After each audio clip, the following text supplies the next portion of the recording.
Hello, everyone, and welcome to the webinar. I'm super excited to have you all here today. We have two fantastic guest speakers on as well. I really can't wait to dig into all that we have to cover. This is a really great topic, and we're going to just jump right in just a second here.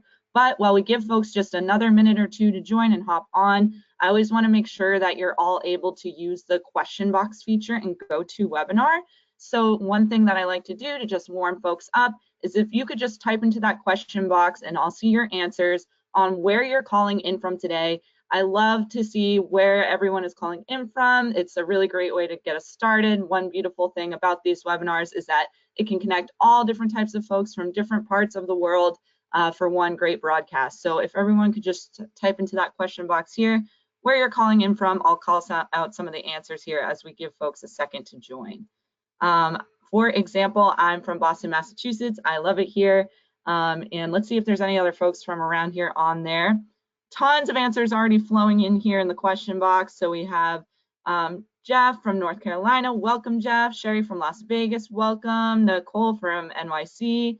Allison from Vancouver, British Columbia. Welcome, Allison. Jason from Indiana.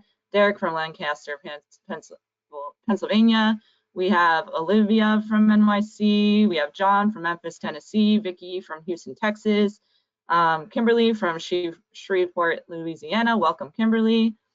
We have some folks from all different corners of the world here. Peter from Melbourne, Australia. Welcome, Peter. He says it's 3:03 a.m. his time. Now that's some dedication. Thank you for joining. We have Tom from Virginia, Kathy from Florida. Tons and tons of answers flowing in here. This is great to see. It's just a really heartwarming feeling to know that there's so many different folks on from so many different parts of the world, and we're all hopping on here to talk about display today. So thank you all. I wish I could call all of you out, but for the sake of time, I want to go ahead and jump right into a few housekeeping items for today's webinar. So I did already see this come up in the question box. For everyone on the call today, please note that this will be recorded. So you will get the materials in your inbox later today. You don't have to worry about taking notes or anything like that. We do have the recording on deck for you. And also all of our webinar recordings are easily found on our YouTube channel. So just go to YouTube, search Local IQ or WordStream. If you want to catch up on any of our past webinar presentations as well, you can find them on there. So they're easily accessible on there. Also, another reason why I had you all type into the question box there where you're from is just so that you're able to use the question box feature throughout. I'll be monitoring the question box throughout the presentation, and also make sure you stick around, save some of your questions for the end, because we have two guest speakers coming on to answer your questions. If you've joined any of our past webinars, you know that we have some really great in-depth Q&A questions coming in for the Q&A sessions as part of one of my favorite parts of these webinars. So definitely make sure that you toss your questions into that question box. And for everyone on the call today, some of you might be already familiar with Local IQ or working with us, which is fantastic. Some of you might be already familiar or working with our sister brands, WordStream and Reach Local. And some of you might be totally new to us too, and that's great too. So for everyone on this call, I want to get us on the same page as to who Local IQ is. And essentially, Local IQ is a fully integrated digital marketing growth platform for businesses that marries innovative technology and unparalleled expertise to give you the tools you need to thrive and prosper. And how exactly do we do that? Well, at the base of our setup is the technology at our core. We are informed by data of over 1 million different Local IQ campaigns that you can't find anywhere else. We give you tools at your fingertips to help put time back into your day to managing your business. And we also have proven results over time. We've been in the digital marketing game for over 15 years.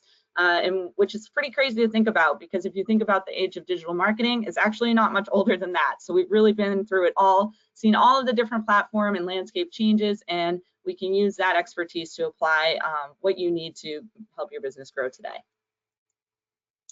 And one thing I really like everyone to know is that we are a premier partner with all of the major digital advertising platforms. This is something we're really proud of because it's not granted to every business or platform or agency out there. It's only awarded to businesses like ours that maximize campaign success for businesses. We demonstrate thought leadership and expertise, and we also meet rigorous requirements for certification, client growth, retention, and so on. A common question that I get asked a lot on these webinars is where can you find out more about local IQ or more about the topics that we cover here today? Be sure to check out our websites. We cover all of the topics that we cover on these webinars in depth on our blog. So if you have more questions, need to take more time, definitely check that out. And be sure to follow us on social media. You can see all of our different platforms there. We're super active on there. We share about different updates, different articles that are coming out, any news platform updates that advertisers need to know. And also we share more about upcoming events, webinars. So if you want to join more of these in future, definitely follow us on there. And yeah, be sure to check us out on YouTube as well. You can check out some of our past informational videos and educational content on there too. So let's introduce some of our speakers today. So it's wonderful to meet you all. My name is Susie. I'm going to be your host facilitator today for today's presentation. I'm a senior content marketing specialist over at Local IQ, where I write educational content on everything under the digital marketing sun. And how I came into this role was I actually was formerly a digital marketing consultant over at WordStream, where I was coaching real life businesses through the day-to-day basics of all things digital marketing, from Facebook ads to SEO to Google ads, Microsoft ads, and so on. So I took that real life experience and applied it to the educational content that I write across both our WordStream and Local IQ blogs today. Fun fact about me, like I mentioned, is I'm based in Boston. I love it up here. Sadly, my favorite season is winter, which is kind of an unpopular opinion. I love to go snowboarding on the weekends when I'm not working, and unfortunately, it's getting kind of hot here, and I'm already feeling the heat. You can follow me on LinkedIn or Twitter. I do share about a lot of our Local IQ WordStream updates as well. So that brings me over to our next speaker here, Matt. So I'm going to hand it over to you, Matt.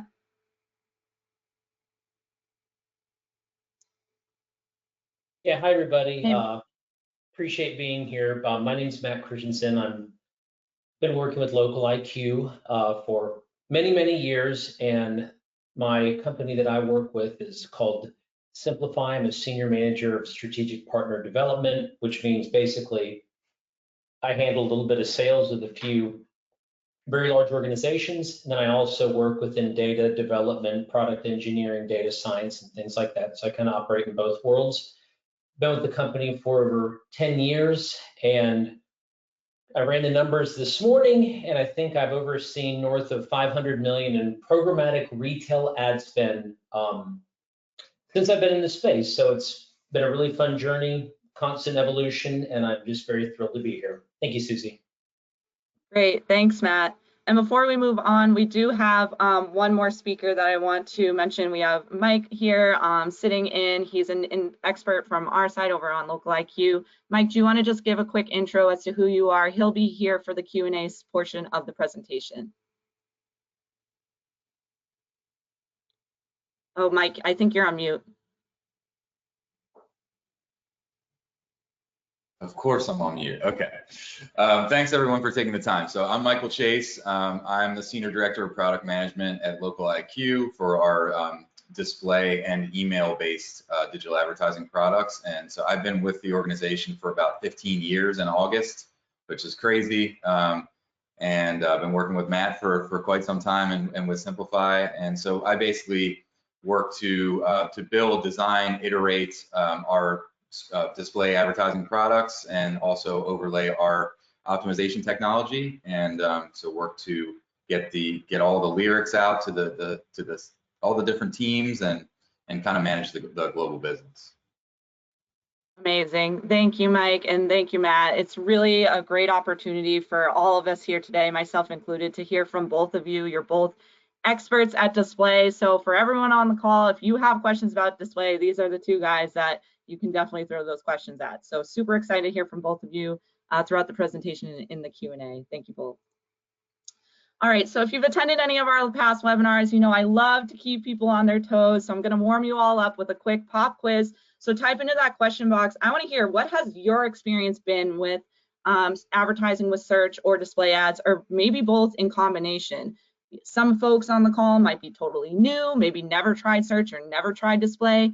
Some of you might have tried just search and never dipped your toes into display. Some of you might have tried both and maybe had success or not had success. I know everybody's journey is really different, and this presentation is going to be catered to all levels of search and display. But I just want to hear from some of you. Have you had experience trying both? Have you tried one or the other, and how did that go? So we have Amanda on the call. She said that she's brand new. Welcome, Amanda. Totally fine if you're totally new to these concepts. We've all been there. Nobody comes out of the womb knowing everything and anything that there is to know about display or search. Totally fine. We have Kim saying that she's had some minimum experience with both. Donald has tried some, but hasn't had success. Robert says he's gotten a lot of spam leads, not a lot of quality. We'll definitely kind of address some of that today.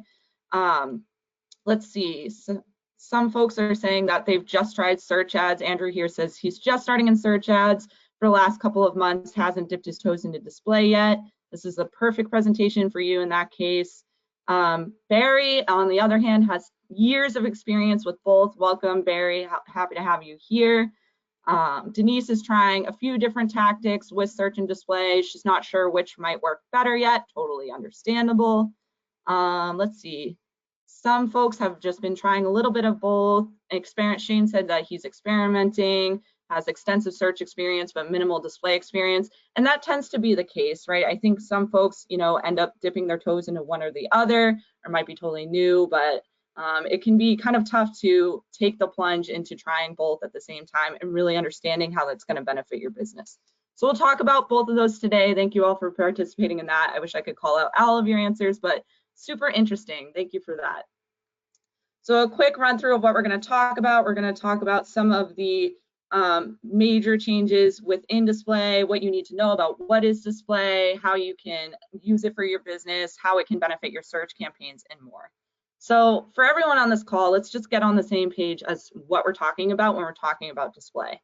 So at its core, display is basically any image or video ad that's going to show, passively on different types of websites or streaming platforms, things like that, that have like a clear call to action, a clear purpose to them that's trying to get these users as they're surfing the web to attract and click to your business. So basically, at the core of any display campaign, you're going to have three main things that you're going to be thinking about and implementing into that display campaign. First are your assets, right? So that's your inventory of all your different images or video content that you would create different types of display ads, right? Because there are many different display ad formats. So when you're talking about display, it's a very broad umbrella term. That could mean basic standard image ads that are just hanging out on the side of a website, all the way up to, in-depth video ads that would show on YouTube or connected TV and so on. So you're going to have a few different assets that are going to go into those different types of ad formats. And of course, they're always going to have some copy involved as well. Maybe a clear call to action, maybe a button CTA, things like that. So now that you have your creative down, you're going to be looking at how you're going to target this. So you probably have an audience in mind of who you want to show your display ads to. And then finally, the ad format is going to determine where you're going to be placing the display ad. So if you're going to be showing on the Google Display Network or another display network supplier, or potentially a connected TV platform or YouTube, whatever it may be. So here's some examples of how display ads works in action. So we are all probably pretty familiar with the basic image ad here. So that's, a banner ad, kind of an umbrella term for your typical display ad. Again, those ads that are just kind of like hanging out passively as folks are browsing different websites. Again, it's going to show to audience members, as they're browsing certain types of content, as long as the website is eligible to have that image ad shown, right? So every different display network or possible placement network is going to have, a set of eligible sites that your ad would show on. So it's not just going to show anywhere and everywhere. Your display ad campaigns are always going to be required to be quite targeted, actually, so that they show to specific people on specific types of pages or content. So you usually would target based on a combination of both audience traits and also the types of sites you might want to show on or things like that.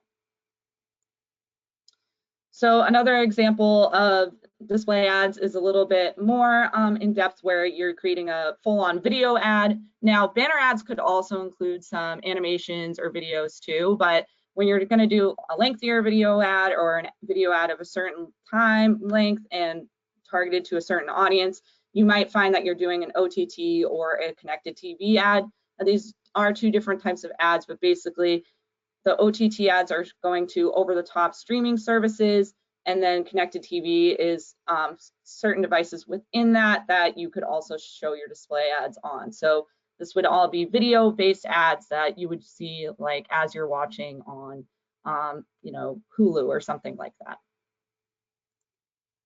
So here are some more programmatic display examples, some different platform examples of where you would be showing your different video ads. You can also use display for remarketing. It's very effective for remarketing because you would curate this audience that has already interacted with your business, and you would go back and show them a display ad later.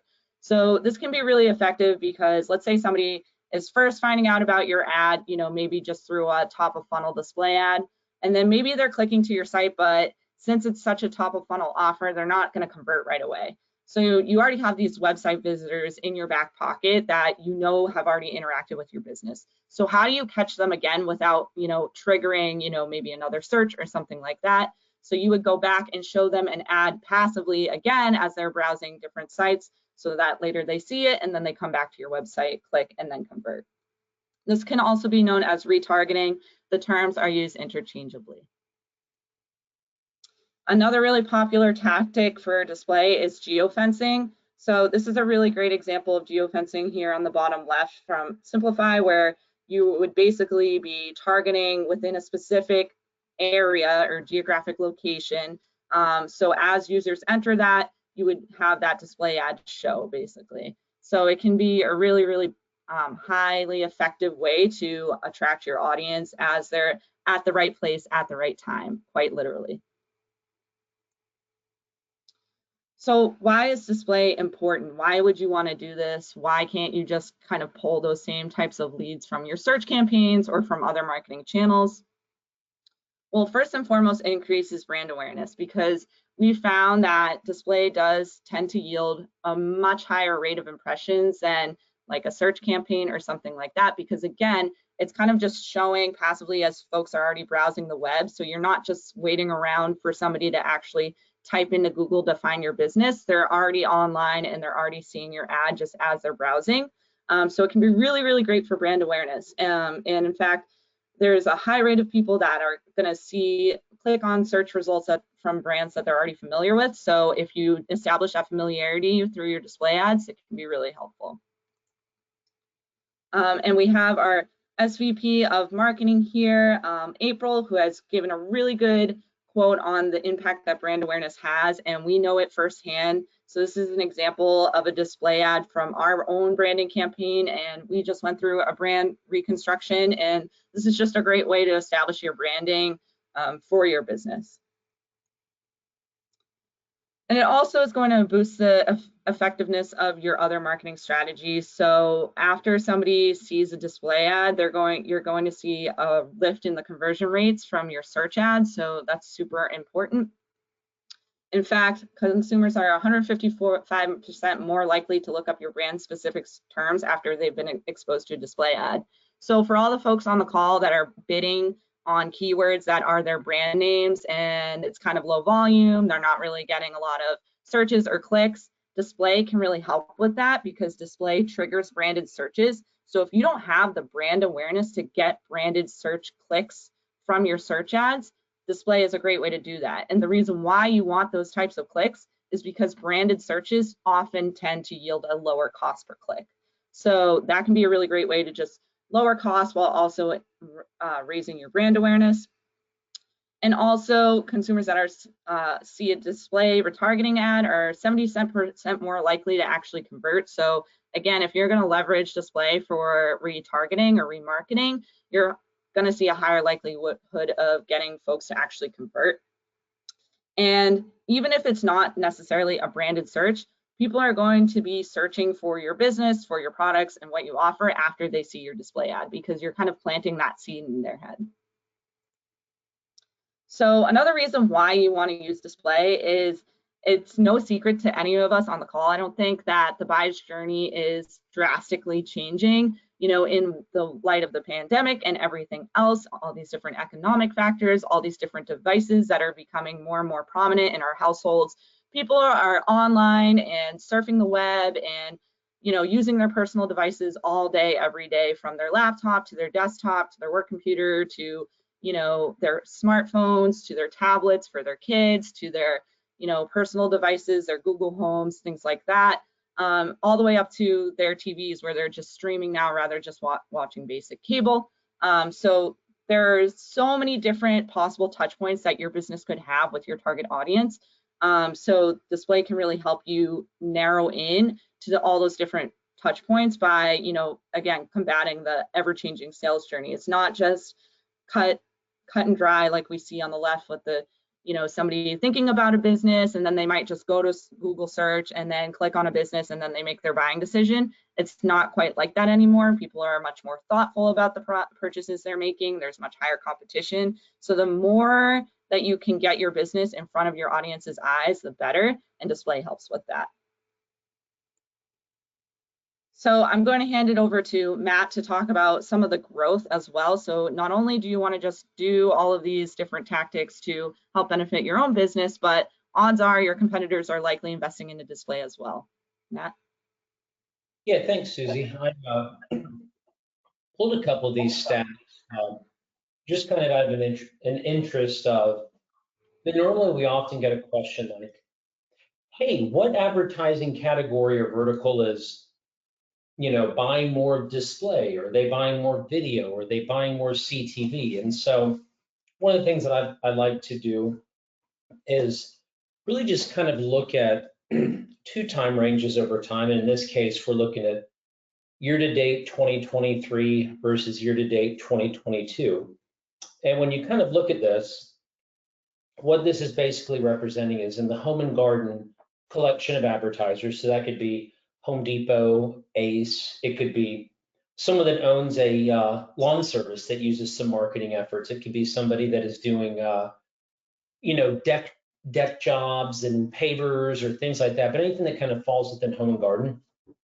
What you see here is when it comes to our platform and buying display-based advertising, where are they at now versus where they were last year? And as you can kind of see, the home and garden sector is down a little bit, but overall, they're one of the biggest buyers of display advertising that we see in the platform. So it's easy to do a takeaway that it's down from the prior year, yet it still remains one of the biggest overall buyers. And so what that means is if your business falls within this, chances are all of those that you compete with are pretty heavily immersed in this space to get display-based advertising out to a targeted audience via somebody like a local IQ in this instance.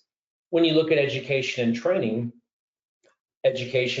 happens to be up. So I think everybody knows that right now there's economic uncertainty, but there still seems to be hiring and wage gains and wage growth. So there's still there's very much a macro and microeconomic picture that is kind of uncertain in some areas. But if you look at education and training, they are a #2 spender this year as far as display advertising, and they're spending more to get more messaging out than they did this time last year. So two things kind of are colliding with economic unknowns. One thing that's certain is there's still hiring and jobs that are out there, which is represented in this kind of pairing of bar graphs. You look at health, and I won't go through all of these, but if you look at health, this time last year and even to the beginning of 2022, you still had a whole lot of coronavirus, you had, vaccine conversations, you had pretty large PSAs going out there. So that's why you see a large dip. But it also still shows you that even though it's down from being #1 last year, it's still coming in at a very healthy #3. So advertising, if you're in the health vertical or category, which could be government agencies, it can be a hospital, it can be an urgent care, it can be an independent doctor, it can be somebody in almost anything that can touch the health related vertical. And then when you kind of just look across and skim through some of these things, you see jobs in education, they're at #8, pretty similar to education and training, still up very high. You see real estate up over last year. You see business and industrial, which are a lot of your DIY HVAC type companies. So they kind of run in tandem with real estate. So Susie, I think we can go to the next slide. I just kind of want to lay a groundwork for what these next two slides represent. So same optics for how we're looking at this. Video, by this definition, this portrayal of data applies to like what you would think of in like YouTube or any website or app that you go to where video is playing when you get there. Now, these videos, they can be set to run and mute. They can be set to be unclickable. They can be, 6 seconds, 7 seconds, 15, 30, 60, 120, and so forth. Generally, the 15-second is called the pre-roll, which means it precedes whatever content you're going to. That's its naming convention. But video advertising is a fantastic way to get one's message out because you're now bringing in that animated motion on top of, text base and kind of portraying what your business actually is in a short snippet that kind of fits in the way people are using the internet, knowing that if I'm going to free content, I might have to watch a video to get my free content, which is better than a healthy subscription for a whole bunch of stuff I don't watch. But when you look at this, graph here, you see arts and entertainment at number 3, up considerably from the same time last year. Once again, this falls kind of back onto vaccines and coronavirus and all the health stuff that we've been through the last 3 years, which feels like 300 years. But as things continue to open up more and more in-person things are beginning to occur and people are attending more things, you see sports right next to it also way up. So sports venues, arts and entertainment. You actually see, I believe it's on here, well, it's on a different slide, but food and restaurants are also way up. So all 3 of those things, they tell a better story when you see, people playing a sport or enjoying something at a venue. Like if you're at a Boston Red Sox game, which I know someone on this call definitely probably enjoys doing those things. But when you think of, art shows, venues in the park, or when you even think about a restaurant is always going to be better when you can see the food arriving on a table versus just a static image.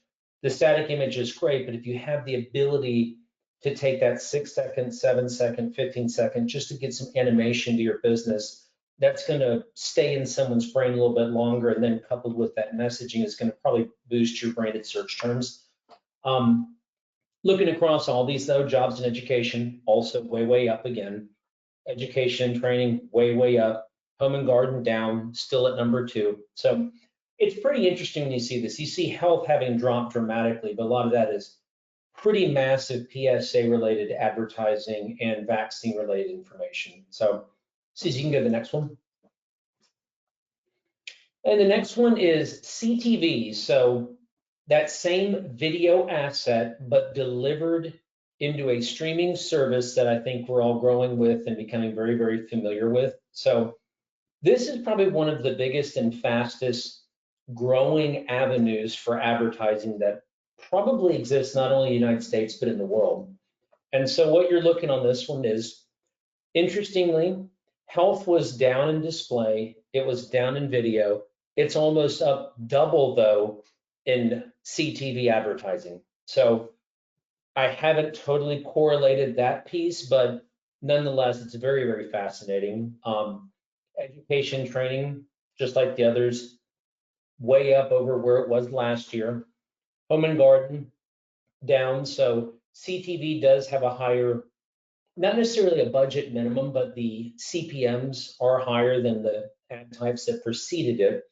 So for people that have generally very small budgets, this might not be, it's not that it's not an avenue to consider. It's probably the easiest avenue to consider to get onto television versus a lot of kind of what might be, the linear cost to be on more traditional television. When you look at sports is up. Family and community, which is another one that kind of has a piggybacking on things opening up more and more in-person type related things, community-based events and things like that. Arts and entertainment is way up. Jobs and education is up. So overall, the landscape from the optics of advertising spend, in spite of all of the, mixed signals on economic things out there, what we kind of see from our lens is that video is growing, CTV is growing, and overall advertising spend is up over where it was last year in the face of, a lot of headlines of uncertainty. So those are my 3 slides. Great, thank you, Matt. I know for sure that I definitely learned a lot here, and there was a lot in this data that I didn't even necessarily expect myself. It's once you dive in, it's really interesting to just see the industry trends, and I think you provided a really great explanation as to why we might be seeing these changes. So I hope this was helpful for everyone on the call. Thank you, Matt. Thank you.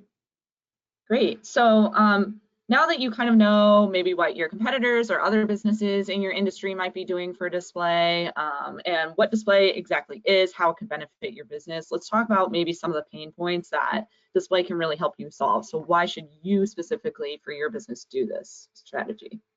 So there's a few things that display can help alleviate.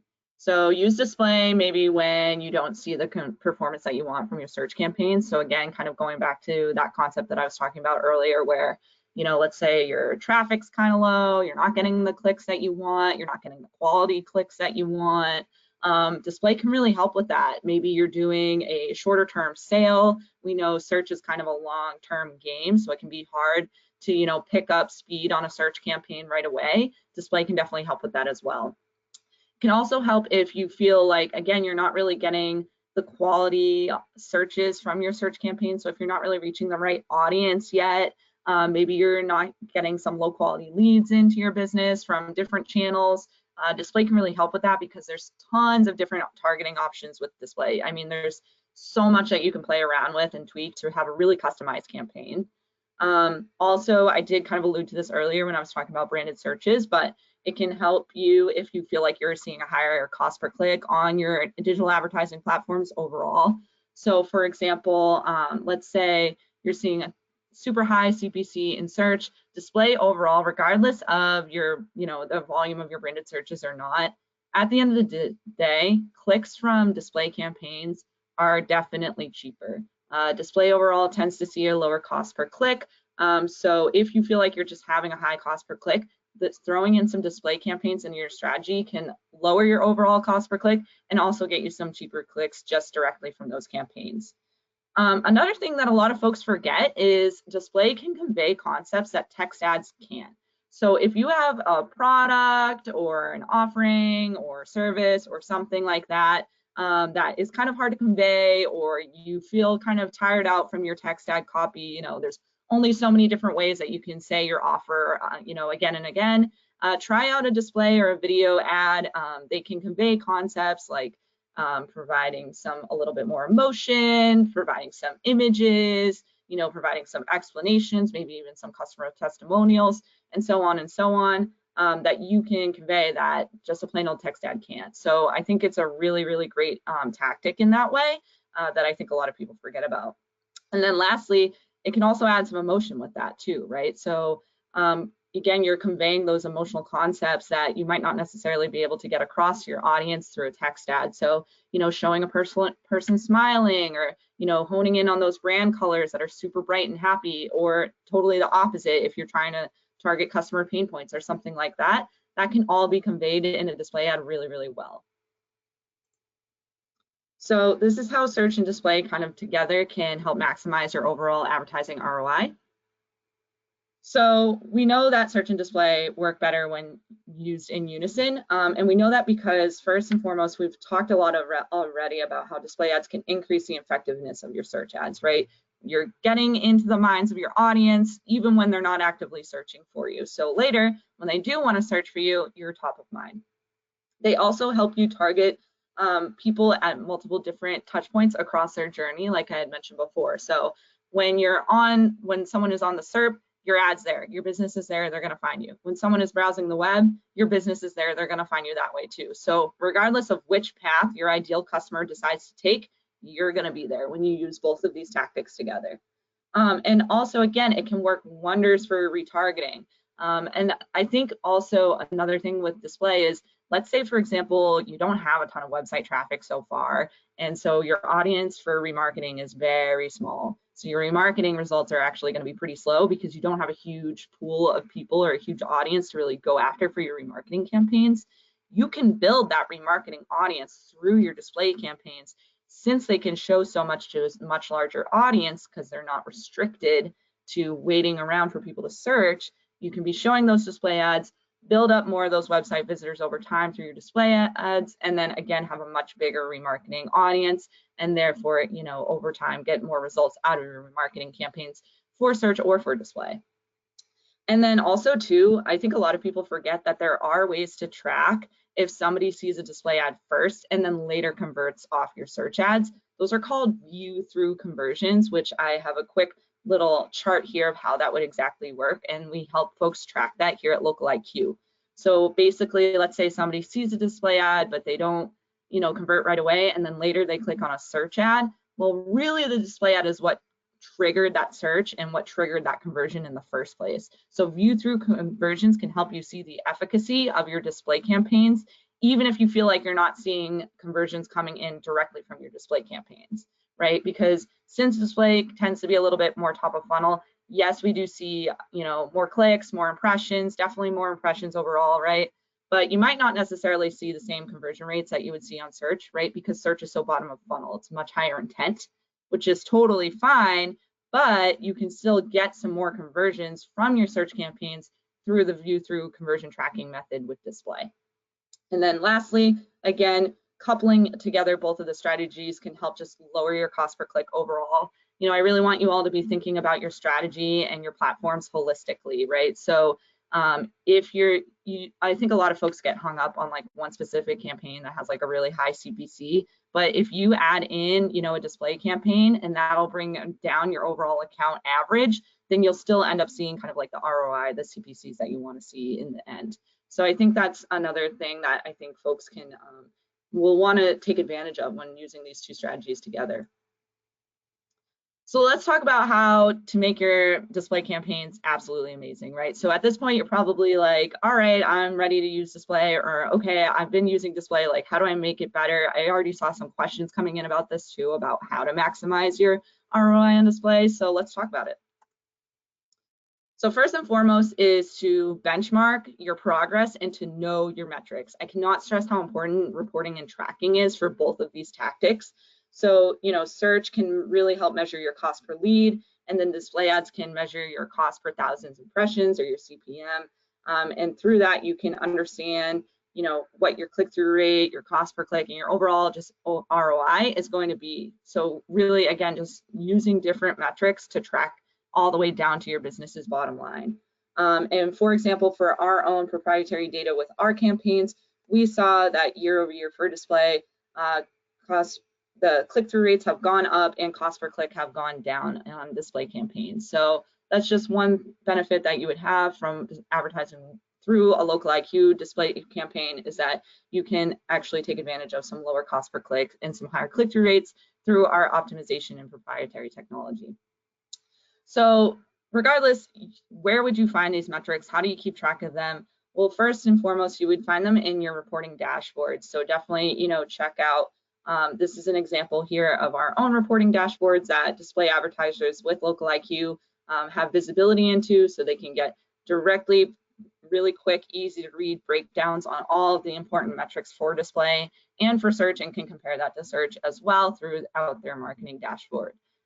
You also can check out industry benchmarks as well. We did just release some search advertising industry benchmarks for 2023, so definitely check those out, and you can compare your business to how other businesses are doing in your industry. So another way to know that your display campaigns are performing how you want, right? So you want to be able to measure your success, so that way if you aren't hitting the metrics that you want to be hitting, you know which levers to pull to adjust and optimize. But another way that you can squeeze the most out of your display campaign is to make sure that your branding is consistent, so that you're providing a seamless experience for your customers across multiple different touch points, right? So when you have consistent branding, customers are going to be able to recognize and remember your business more and understand, where to go when they're looking for you. This is a quick example here where there's, you know, a search ad for this New England Pass here, and they're advertising the same offer in their display campaigns here on the bottom. So just a really quick, easy way to provide a seamless experience, avoid any confusion or anything like that. The last thing you want is for your customers to be wondering if they're in the right place or if this is the right business, the right one that they've been thinking of or that they recognize. So definitely brand consistency can go a long way. You also want to be squeezing the most out of your budget. And I know we talk about this a lot across all of our different channels, but what I'm going to say is I understand that it's not always feasible to just dump more budget into a display campaign or a search campaign, right? We're all working with different budget capacities, but what I'm talking about is being flexible, being ready to reallocate budget to certain campaigns that aren't working. Again, I'm, you know, referencing some of those experiences where folks will be really hung up on, you know, one specific campaign that they totally expected to work and it's just costing them a ton and they keep dumping budget into it, then that might not be the best route to go. You might need to let that campaign go and try putting more budget into a campaign that will work. So for example, reallocating a little bit from a higher cost per lead search campaign to a lower cost per lead display campaign or so on. So again, just considering your budgeting factors in unison. Don't silo your campaigns into, you know, set budgets that you're absolutely married to. Have some flexibility there and kind of look at it again holistically. All right, my bottom line for overall spend across all of my digital advertising platforms is this. You know, how can I split that up to get the most bang for my buck? It might not be, you know, putting more budget into search and not as much into display, or it could be the total opposite depending on your unique needs. And I think that's something else that everybody on this call should remember, is that everybody's situation is unique, right? No two advertisers on this call today are going to have the same strategy, the same types of campaigns, the same types of ads, the same budgets, right? It's all going to be different, but you want to be thinking about your unique needs and your goals, and that can really indicate where your budget should go. And also be thinking about, for both of these campaigns, where the money is going to go. And I'm not just talking about straight advertising dollars, right? We're also talking about overhead costs to get these campaigns live and running efficiently, right? So you might need to pull in some creative design teams to create some really great video or image ads. You might need to leverage some different platforms to make sure that your reporting is good to go. You might need to get your branding in line so that you can provide a seamless branding experience across search and display. You know, there's so many different factors to consider, so I just want everyone to be kind of thinking holistically about those. And lastly, this is a huge point that I love to hit home on for folks, is that you could have the best search and display campaigns in the world, but if your landing page isn't optimized for conversions, you're not going to see the results that you want, right? Because you could have super highly efficient display and search campaigns, you're getting tons of clicks, but then people get there and they're confused, or they're not super clear on the action that they're supposed to take, or it's, you know, a 4-page form that's going to take them forever to complete, or, you know, so many different things that could go wrong with a landing page. So get ahead of that and take a step back, take a look at your landing page, take a look at your landing page experience, and, you know, check for those quick things like, does it load fast? Is the action that I want people to take clearly articulated? Is it easy to complete? Is it responsive for mobile devices? All sorts of different things that you want to be thinking about when you're rolling out search and display campaigns, right? Because you don't want to get folks almost to the finish line and then not actually get them to convert because of your landing pages, right? So we have this handy landing page checklist. It's also on our blog. Definitely check that out. And that can definitely help you make sure that your landing page is as optimized as possible for both search and display. So lastly, I always love to warm folks up with a few thought starters, a few action items, some homework to take away from this presentation today. So to get more customers through your display campaigns and your search campaigns overall, know that display is a must. I think for a long time, especially in the rise of all these different campaign types in the last few years, a lot of folks have thought for a long time that display is just a nice to have tactic. Yeah, maybe if I have some extra budget or my search campaigns have run their course, like I'll try out display, but it's no longer that anymore. It is our need to have with the changing search journey and the changing buyer's journey. So definitely make sure that you're leveraging display, even if it's just, you know, one campaign to support multiple search campaigns, whatever it may be, right? It's going to look different for everyone, but just know that it is definitely something that your business should be leveraging in 2023. Also, know that you're not alone. You know, we talked a lot about some of the data that we've pulled, some of the tools out there, some of the tips that you should know, and we have two wonderful experts on the call here today, just to remind everyone that it's not just you alone in this battle to help promote your business, right? There are tons of experts and resources out there like this that you can hop onto to make sure that you're getting the most out of your campaigns. You know, we provide tons of resources on our blog, industry benchmarks, and so on, so that you know what you need to do to optimize your search and display campaigns accordingly. So definitely check out, you know, some of those resources out there. Don't feel like you have to just tackle all of this and become a PPC, pay-per-click advertising master overnight. You know, obviously that's not realistic, especially when you're running a business. So don't be afraid to, you know, reach out for help and, you know, leverage some of those resources that you can to make the most out of your campaigns. And then lastly, if there's one thing that I want everyone to take away from this too, is always, always, always have a backup plan. Be flexible, be adaptable. As you can tell, as we were talking about, you know, the ever-changing search and display space, and we were talking about all the different ways that industries are changing their ad spend within display as well. The landscape is constantly evolving. So your strategy should not be stagnant. So be ready, be nimble and agile. Don't be married to one set strategy, one set budget, one set campaign type. You know, be open to trying new things, new campaign types, and new strategies so that you can keep up with the ever-changing landscape. So always make sure you're thinking about, okay, if this campaign that I know and love and am familiar with doesn't work out, you know, what's going to be my backup plan? What's going to be my other campaign that's working, right? And that's how search and display can really work together, because they kind of cover your own butt, right? So if one of those campaigns doesn't end up performing how you want, you always have another campaign to lean into when you need it. And with that, we're going to launch a quick poll. So if you feel like this was a ton of information, because I know we covered a lot today, I'm going to go ahead and launch a quick poll to go across your screen here. So if you want to go ahead and get more help from your digital marketing campaigns, make sure that you go ahead and click yes into that poll. So we're going to go ahead into the Q&A portion of the presentation, where I'm going to open it up to Matt and Mike to answer some of your questions here. So let's go into this. There's tons of questions coming in here, Matt and Mike, so I'm going to pick out a few. I'm still seeing the poll. Great. Yep, so the poll is going to take up the entire of the screen, so we're going to switch into the audio portion of the webinar. So go ahead and just listen into our portion of this webinar. So we're going to go ahead and switch into the Q&A. So it's going to stay up for the remainder of the webinar. It's going to stay on your screen, and we're kind of just switching into an audio portion of the webinar. So with that, I'm going to go ahead and ask a few questions here.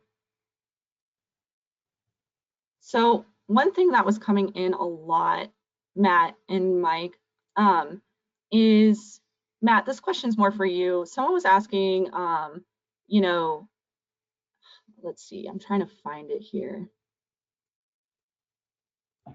You know, how do you guys go about your process to pull some of that data that you were discussing in your section today with those charts?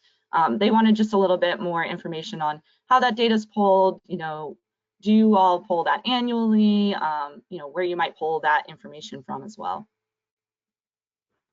Okay, good. The first thing I did was I took myself off mute before talking, so making progress. Honestly, I pull that data pretty often. So, you know, in our database, I can look across the US, Australia, I can look in Europe or whatever, but I generally stick to the United States. And you can put a bunch of different filters on it to decide what you want to pull. And so what it is that I'll often say is, I'll have these thoughts that are pretty similar to what I think a lot of our end customers have, which is, you know, I'm in the home and garden space, or I'm a single or multi-location auto dealer, or I'm you know, I'm an online store, whatever it may be. And they might think to themselves like, is my strategy good? And I wonder what other people are doing.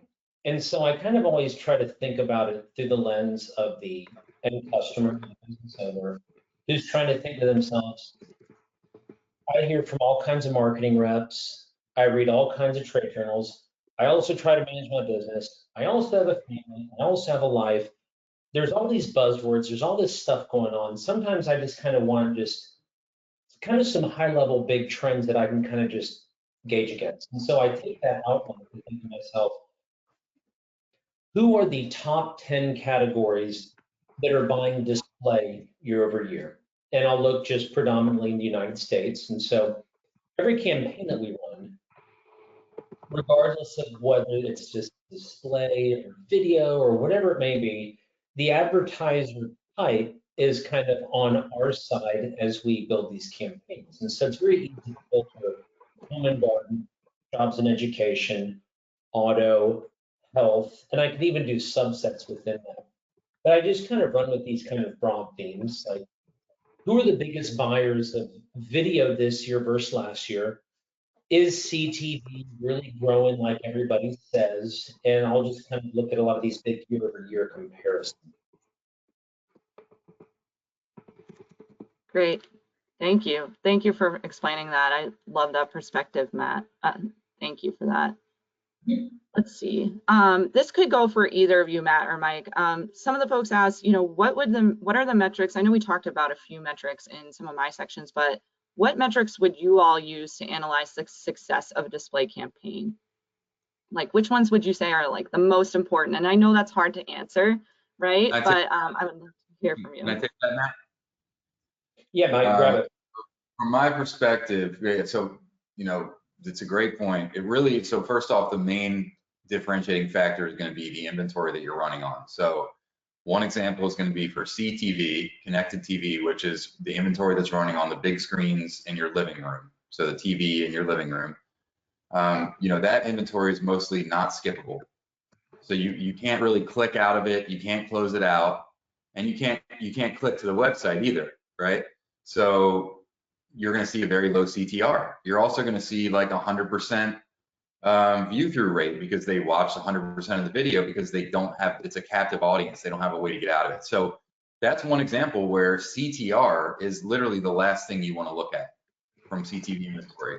And one thing that we've seen when looking at across our entire platform and all the campaigns that we've been running is that on average for a CTV campaign, which makes sense, 99% of the visits that are coming to the client's website are from view-throughs. So someone who watched the ad on their TV in their living room and then later navigated to the client's website on their own. So whether that was doing a search on Google, whether that was looking for other stuff or just remembering the name and just trying, just going right to the client's website directly, we're able to track all those things because we know that we served that user an ad. And so that's just one example where CTR is not going to be, a good identifier. Neither is really complete rate because you know that it's going to be about 100%. So it really depends on the inventory. If you're running image ads, standard image ads, you can look at CTR, but you also want to look at view through rate. So as another example, it's going to depend on the tactics that you're running. So site retargeting, typically when a user comes to a client's website and they leave, well, the chances of them remembering the brand and coming back after we start serving them retargeting ads are higher than them just showing up randomly or, showing up kind of higher up in the funnel. So in that case, you would see often we see a higher amount of view through visits to the website than clicks.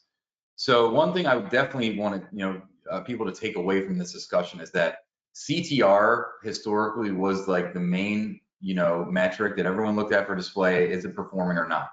And that was really tied back to search and back to SEM because that's the CTR there is really important, right? But it's really not. So when you're thinking about performance from display, you want to think about how the user is interacting with that ad. So what type of ad are you serving? What's the inventory that that ad is serving on? And how can that user interact with it?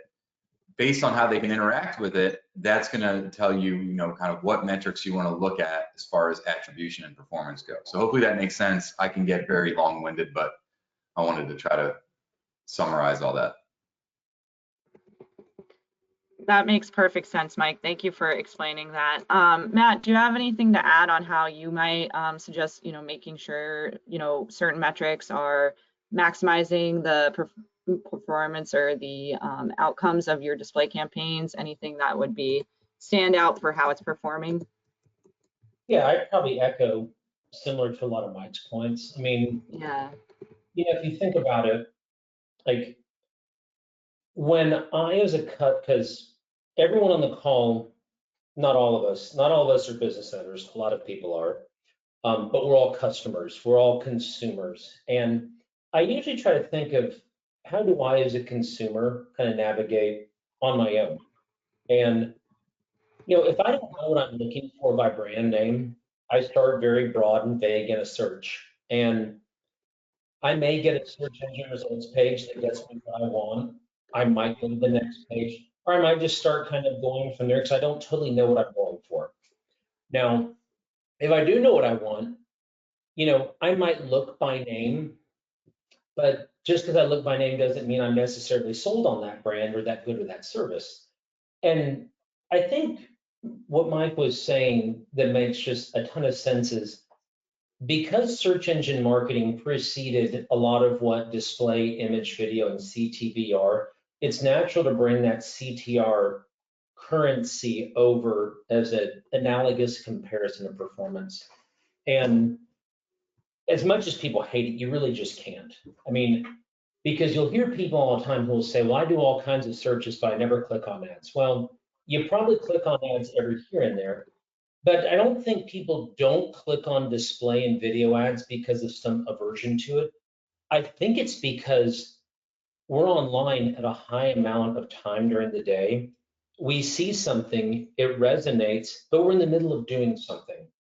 And so you see it, you reference it, you catalog it, and then you normally come back and later and you do it when it's on your own time. And so when Mike was talking about like those view through conversions, that to me is the overwhelming thing that I choose to look at in a campaign is I look at click-through rate as there needs to be something, but anything that is like abnormally high in a display or an image or video world doesn't necessarily mean you have the greatest creative that change human behavior and got people to stop what they're doing to click on things. It normally means that there might be something incorrect in the setup, but you need to see some type of click-based interaction going on. But when you see a healthy amount of view-through visits to a website or in-store visits to a store that aren't tied to clicks, that's kind of what I look at, because what that's doing is it's bringing more people to your website. It's bringing more people to your store. Now it's kind of in the business owner's hands, but the traffic is coming to them. So I'm just such a big believer in the view through thing. And when I kind of get really kind of nerdy and simple about it, a click through rate in display, an industry standard is 0.1%. And what that equates to is, I think, what, 1 click out of 1,000 ads served. And what's funny to me about that is if you've delivered 999 ads and no one's clicked, you're a loser. The campaign is a dud. Everybody is failing. But if all of a sudden you get 2 clicks later and you're now at like a 0.2 CTR and you've delivered, 1,001 impressions, those 2 clicks all of a sudden take everything else and discounts all of it, and now you're industry leading. And like that's how fine line the click-through rate is, when it's compared to something at the bottom of the funnel, which is search engine marketing. And so that to me has always just been kind of like a humorous folly that exists within it. But to discount everything that is not a click is discounting what is probably a growth in web traffic and a growth of in-store visits. And those normally don't manifest just in there. There's something behind those, not to mention how it boosts search engine marketing results also by just bringing up brand results, friend search. Can I just make one more quick comment to this? I know it looks like we're out of time here too. I was going to say that. No, it's all right, please. I think that Matt mentioned walk-ins, so it's also important when you're setting up the campaign to make sure that you're tracking all things that are valuable, like priority page views, as we call them, which is something that's going deeper than the home page when they get to the website that we can actually track, like to a contact us page or a product specific page. So there you can track things, form submissions or priority page views that show a user's intent to go deeper in the website than just showing up on the site, in addition to just showing general view through traffic in addition to clicks. And then there's the walk-ins like Matt mentioned as well. So I think that's really important that you set everything up to be as successful as possible. You want to arm your client to make sure that you're tracking as many different attribution points as you can. And I had another thought, but I forgot it, so I'll stop talking. Oh, this was wonderful. Thank you both so much for your insights and expertise. We have a ton more questions that I wish we could answer. As you can tell, me, Matt, and Mike could talk about display all day. Thank you, Matt and Mike, so much for joining and for providing your insights. And thank you all for hopping on and listening today. Like I said, the recording and the materials will be in your inbox later today, and check out the recording on YouTube as well. Thank you all so much for joining, and I hope you have a wonderful day. Thanks. Bye. Thank you. Thank you so much.